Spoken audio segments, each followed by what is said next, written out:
Olá, você que está acompanhando Notícias Agrícolas, começamos mais uma edição do Hort Resenha Podcast. Um espaço aqui no Notícias Agrícolas para conversar, para debater sobre os assuntos da horticultura brasileira. E o tema de hoje vai ser uma nova variedade de amora preta desenvolvida pela Embrapa, e a gente vai entender um pouquinho melhor o processo de pesquisa para chegar a essa nova variedade, os diferenciais que ela possui, com a Maria do Carmo Bassols Razeira. Ela é pesquisadora da Embrapa Clima Temperado, já está aqui conosco. Então, Maria, seja muito bem-vinda. É um prazer tê-la aqui no Notícias Agrícolas.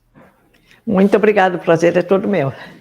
Maria, começa contando para a gente um pouquinho do processo para se chegar a essa nova cultivar. A cultivar é lançada agora, mas esse processo, esse trabalho de pesquisa começou bem lá atrás, né? Na realidade, esse processo começou em 2003, quando se fez uma hibridação entre uma seleção que já existia aqui na Embrapa, que era do Programa de Melhoramento da Embrapa, com uma cultivar chamada Caingangue, que foi lançada por um colega já, infelizmente, já falecido, o Alverides dos Santos. Então, se fez esse cruzamento desses dois materiais, e daí se germinou a semente tem que ser tratada e tal, para quebrar a dormência da semente, e depois foram obtidas plantas que foram levadas ao campo, e aí foi selecionada uma delas, que recebeu a denominação de seleção Black 145.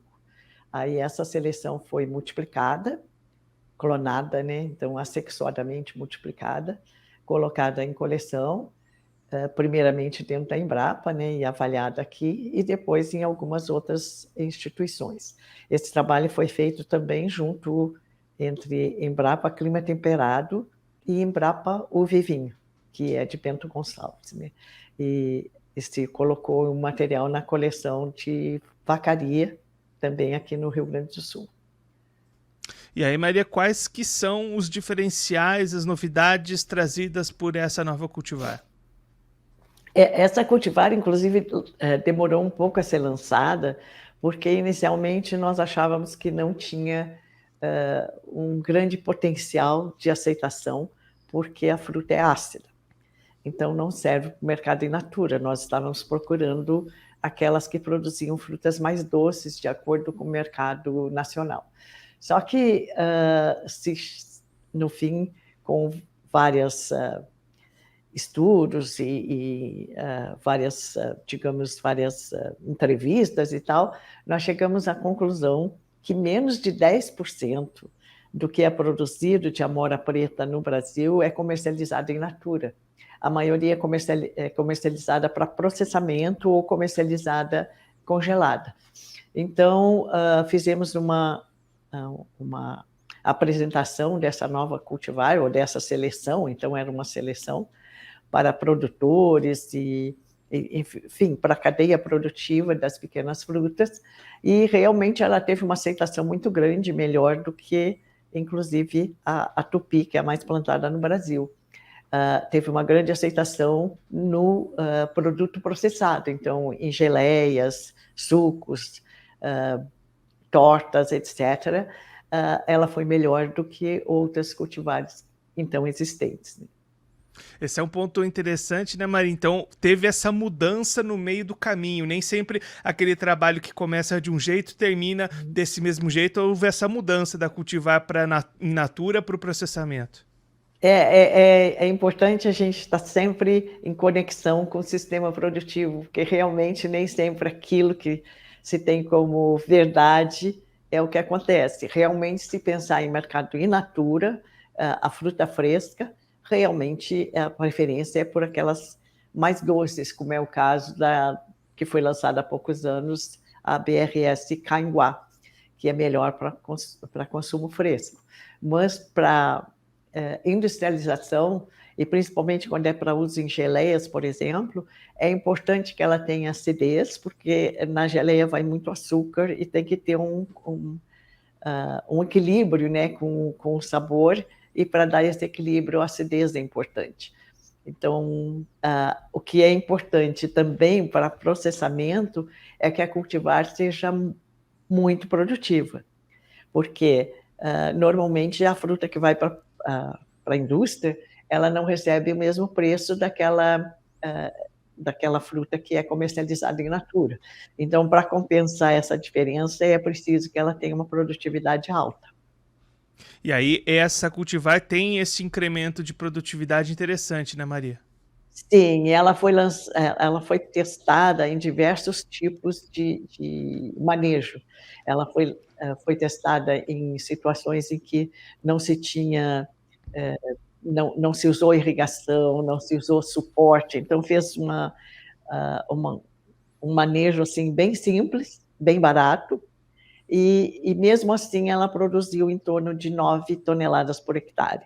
Depois se fez alguns testes com ela conduzida, né, com suporte, e também irrigada, e aí chegou a produção já no primeiro ano, num teste em Santa Catarina, ela chegou a 18 toneladas por hectare no primeiro ano. Então ela é altamente produtiva, foi testada também no sistema orgânico e também se prestou ao sistema orgânico. Então é uma cultivar bastante interessante do ponto de vista de produtividade e para processamento, então isso aí é super importante. E aí essas produtividades são até superiores a outras cultivares utilizadas, né? Sim, sim. Aham. E com isso compensa essa questão dela não ser interessante para o mercado de fruta fresca. E aí, se a gente pensar em locais que ela pode ser cultivada, Maria, como é que esses testes indicaram? Tem uma região específica para esse cultivo? Ela pode ser espalhada por outras regiões? Como é que está essa localização geográfica? A amora ela não é muito exigente em frio, como outras espécies de clima temperado, e nesse caso particular ela foi testada aqui em vários pontos, né, no Rio Grande do Sul e Santa Catarina. Não foi feito um teste no Sudeste, mas nós acreditamos que pelas características e pela genealogia dela e tudo mais, ela pode se adaptar também na região Sudeste. E hoje já existe também alguns tipo de manejo, né, em que o produtor tem usado algumas alternativas de desfolhamento e depois de indução da superação da dormência com alguns produtos químicos, né? Então, possivelmente também daria para ser usada nesses sistemas, mas com certeza na região sul e sudeste ela se adapta bem, e talvez em outras regiões, dependendo da altitude, etc., se adaptaria bem. Ela necessita aí em torno de 200 e poucas horas de frio, mas isso muitas vezes pode ser compensado, inclusive com o uso de alguns produtos para superação da dormência. E aí, Maria, você destacou agora há pouco os testes até nos sistemas orgânicos também. Ela consegue essa boa produtividade, bons rendimentos, mesmo nesse cultivo orgânico? Ela se comportou muito bem no sistema orgânico, isso nós temos um colega que trabalha especificamente nessa área de produção orgânica, e nesses testes ela se comportou bem. Então, de um modo geral, a amora preta, pelo menos as cultivares que a gente testou até agora, as cultivares brasileiras, elas têm se adaptado muito bem ao sistema orgânico. Basicamente, é controle da mosquinha, né, desculpa, a mosquinha que é a Drosophila Suzuki, que ataca a amora, e algumas doenças que ocorrem principalmente quando se tem muita umidade, precipitação na época ou de floração ou de colheita. Um outro problema que às vezes a amora preta apresenta é o dano de sol, queimadura de sol. Isso em dias muito quentes, da temperatura de 30, 32 e com o sol com o dia muito claro, tal, ela pode dar queimadura da fruta. E se a Mas gente isso é uma coisa generalizada, quase. Se a gente pensar nesses termos de manejo, Maria, essa cultivar tem alguma diferença de manejo com relação às outras, ou é o mesmo padrão de manejo ali no dia a dia? É o mesmo manejo que se usa para cultivar tupi, por exemplo, né? Nós estamos falando de amora preta, né? É que às vezes há uma confusão com amora, aquela moros, que é uma árvore, né, que cuja a folha é usada na alimentação do bicho da seda e tal. Essa não, a que nós estamos falando é um arbusto que pode ter espinhos nas hastes ou não, e sempre arbustiva, né? Então, ela tem o sistema radicular, a raiz dela é perene, mas as hastes não, as hastes são bianuais.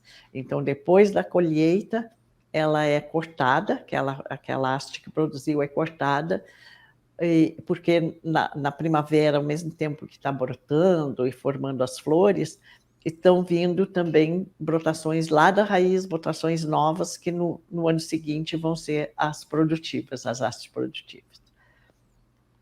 Maria, muito obrigado pela sua participação, por conversar com a gente, ajudar a gente a conhecer um pouco mais essa nova cultivar e todo o trabalho de pesquisa por trás. Às vezes a gente pega uma frutinha tão pequena, a gente não imagina todo esse trabalho, toda essa pesquisa que tem por trás. É sempre muito bacana, muito importante conhecer um pouquinho essas histórias e como é que se chegou até o desenvolvimento dessas cultivares novas. Se você quiser deixar algum recado final, destacar mais algum ponto para quem está acompanhando a gente, pode ficar à vontade.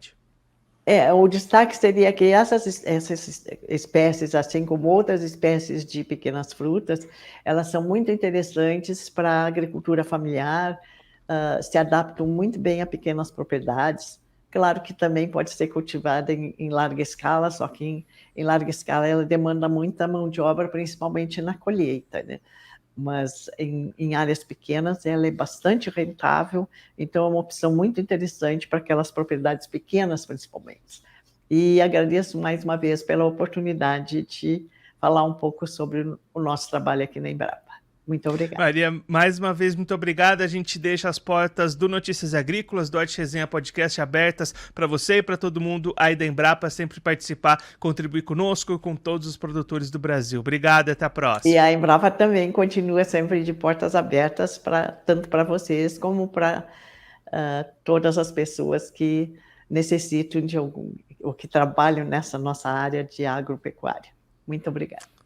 Essa a Maria do Carmo Bassols Razeira, ela é pesquisadora da Embrapa Clima Temperado, conversou com a gente para contar um pouquinho sobre uma nova cultivar de amora preta desenvolvida pela Embrapa Clima Temperado lá no sul do Brasil, uma nova cultivar com um foco mais voltado ao processamento. A Maria até destacou que no começo dos trabalhos as pesquisas eram para uma cultivar de cultivo in natura, mas ao longo do processo as características desse fruto foram mais direcionados para o processamento, tem uma acidez maior essa fruta, o que casa muito bem para esse processamento, especialmente para a confecção de geleias, como a pesquisadora destacou aqui para a gente, uma cultivar que tem uma produtividade alta, se adapta bem às zonas de cultivo, não exige manejos diferenciados, também se adaptou muito bem ao cultivo orgânico, gerando ali uma oportunidade, uma alternativa a mais para o produtor, e tem um foco bastante voltado para a agricultura familiar, como a Maria do Carmo destacou aqui para a gente.